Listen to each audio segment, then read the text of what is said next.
Hey everybody, welcome back. Today on the bench I've got an STC Bantam, affectionately known as the Eiffel Tower, from the transmitting tower that's synonymous with this model. So, 1952, model number, well I think that definitely will be on the description, AF111 something or other. Or whatever it is, I can't remember, it's too long. But anyway, pretty good condition. Let me see, volume, yeah, I would have thought that would have had an on-off switch for 1952. And of course, our tuning knob. So that's all there is to this. Now, no backing board, unfortunately. But we've got a new antenna wire there. Well, it looks to me like it's new, still. Internals, what have I got? 1, 2, 3, 4, 5. I'll also flash up the valve lineup, and let's get this thing out and let's see what we can do with it. Right, so here's our chassis, and one thing I noticed when I pulled it out, I didn't notice it before, but there's 5 valves in there, and when I looked at Radio Museum on the A4110 model, which is what the case is, because there's only 2 knobs on it, and as you can see, here's a picture from Radio Museum. That's only, that A4110 is a 4 valve lineup, and it's got 2 miniatures and 2 octals in it. 6BE6, 6AR7, 6BW6 and a 6X5. And as you can see here, we've got 5 valves. There's a 5th one there.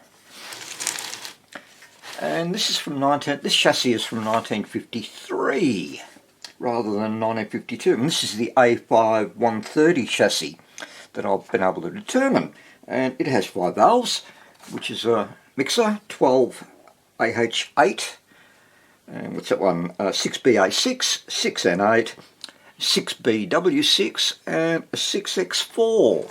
Also, here's a photo of it. As you can see, there's 3 knobs on it, and I'm taking the middle knob to be a tone control, and that's what it looks like on the schematic. So this one also has a choke, whereas the 2 knob model doesn't.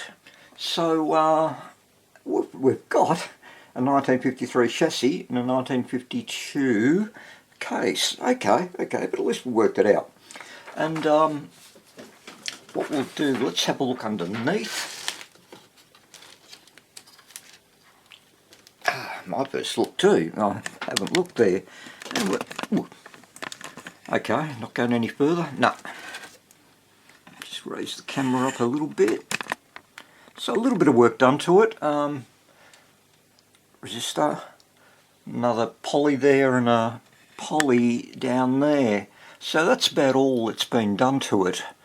Alright, let's run some checks. Now on the choke, and I'll just pop that up as you can see, the choke doesn't connect the positives of both filter caps. It's connected to the negative of the 16, and the other end of it goes to earth. So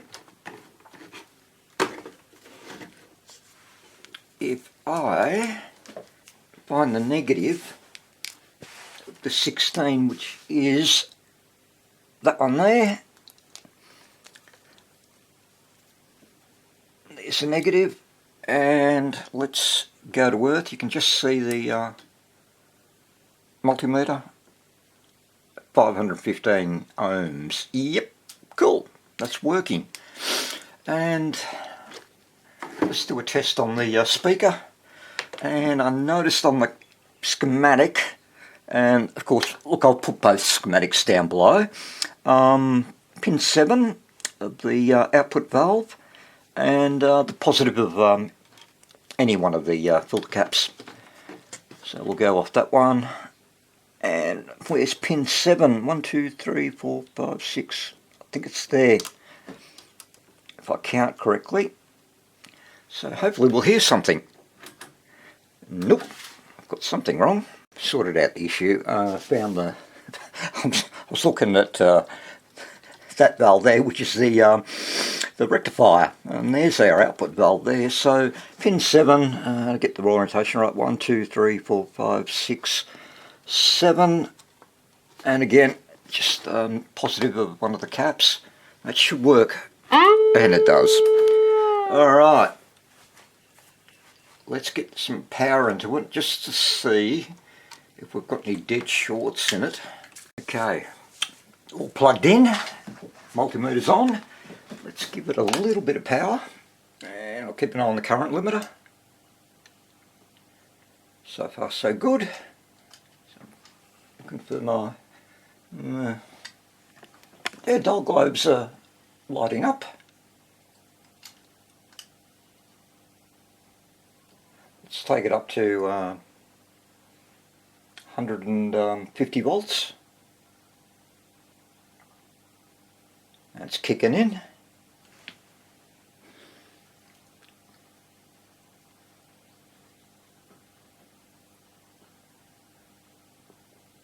Looking pretty good.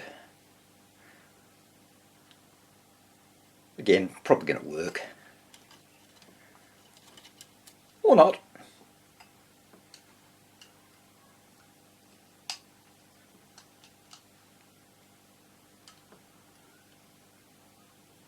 Nah, don't know if there's any. No sound out of it whatsoever.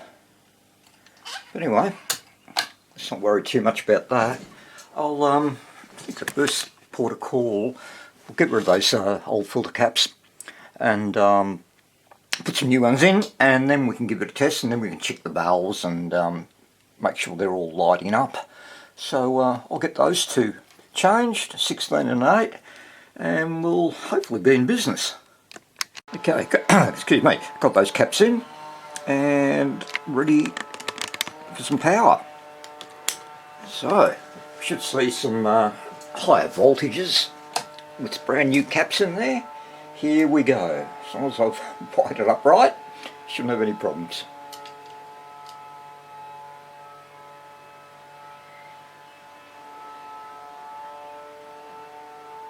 And yeah, come on, waiting.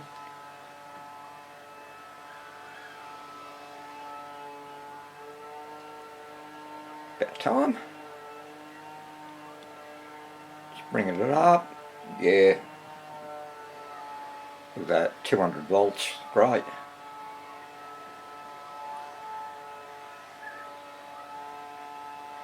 And I'm at, yeah, 200, yeah. And still.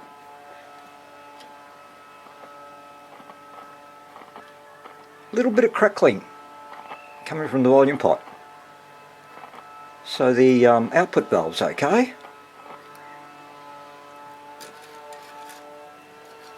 Nothing on the tuner. Okay. Let's check those valves. Okay, let's have a look at the valves. I'm powering it up and they are all glowing. Doesn't mean anything really, of course. There's some volume. Hold on, I hear something.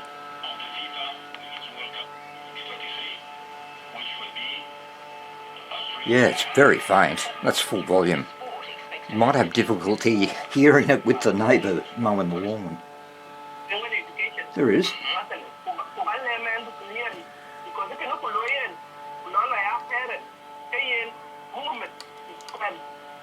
Well, it could be a weak valve, but hey, it works. Not rolled out, but pardon me if I move things around.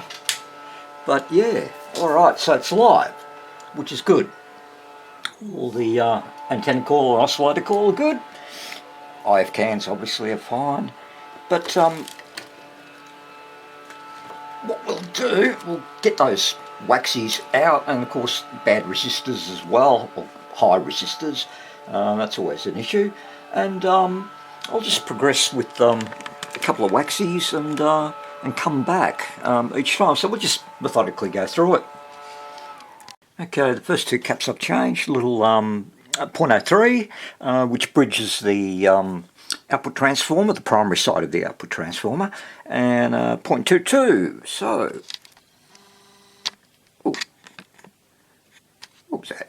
Screen went a bit black at the bottom, so let's give some power.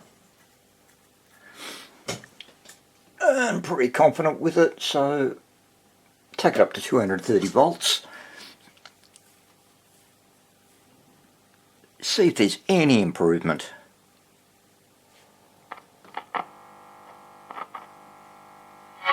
Oh yeah.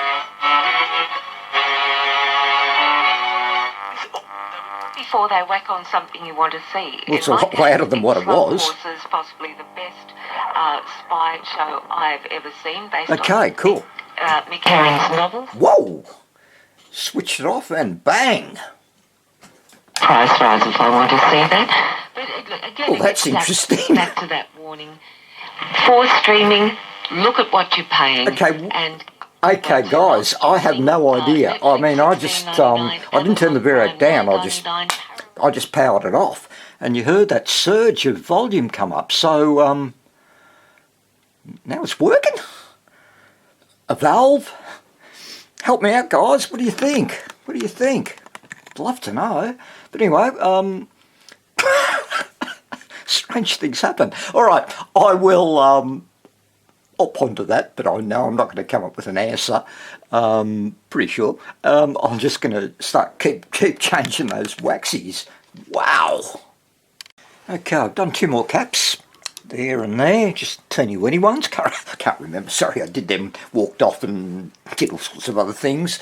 And but I haven't tested it, so I'd like to do it on video. I think, especially with this radio, given that who knows what might happen. So, yeah, power's on. Let's see if it still works.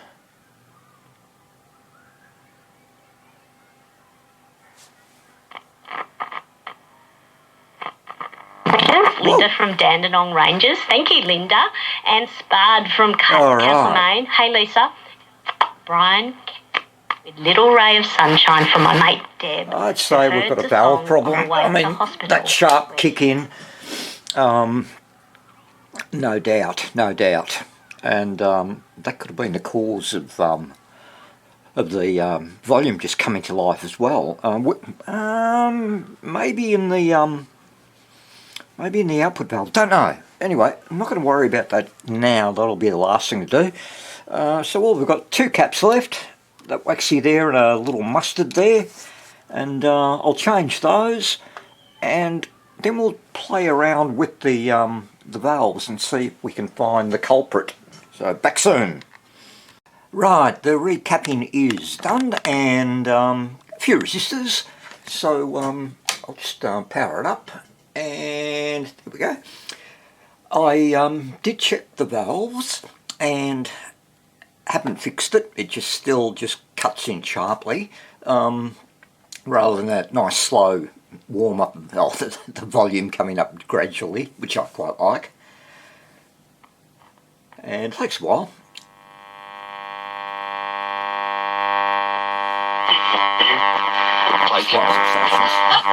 Seeing and forecasting turnover about 6 billion for the day. Well, that was actually, that sort of did come up, the volume did come up on that, but yesterday, yeah, it was just, you know, boom, I'm in.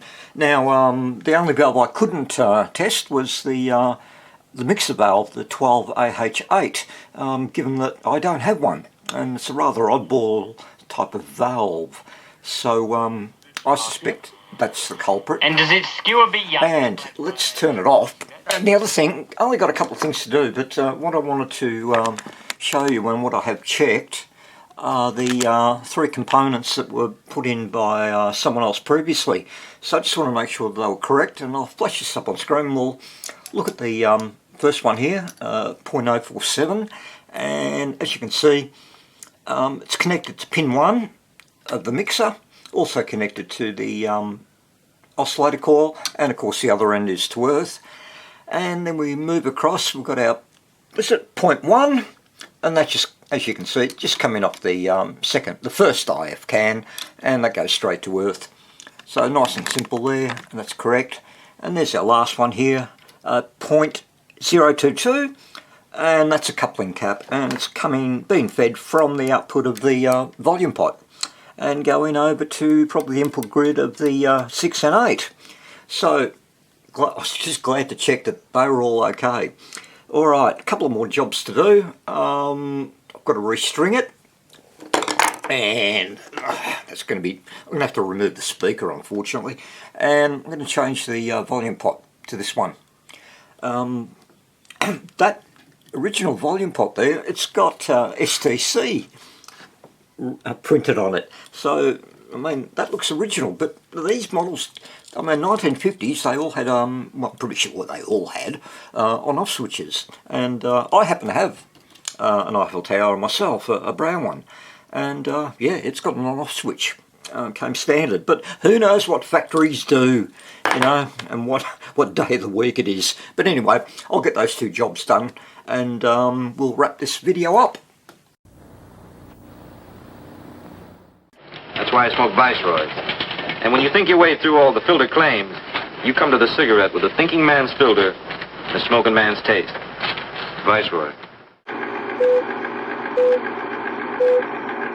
And that's just what Camels are. Mild and good tasting, pack after pack. I know, I've been smoking them for 20 years. So why don't you try them yourself? You'll see what I mean. Well, go get yourself, what's Steve McQueen smoke? Viceroy, was it? And John Wayne smokes Camel, has 20 years, good on him.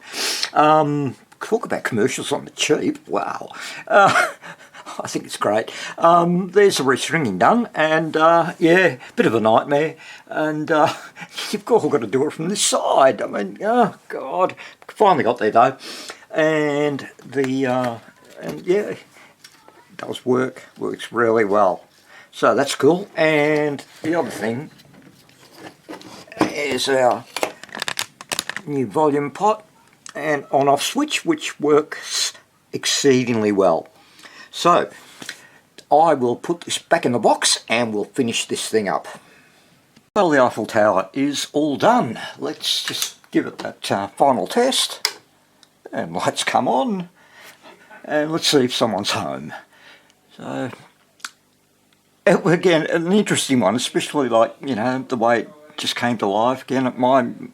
You see, the thing about a turtle is to swim. Yeah, the way it it came to life. Well, I keep thinking it's like a power surge came from the Variac, but anyway, it's stable and a good sound. You sink to the bottom to your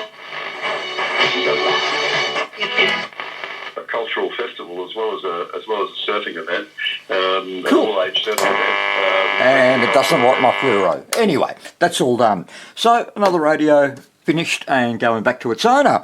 Thank you all for watching, and I will catch you all again very, very soon. Take care, everyone. Bye-bye.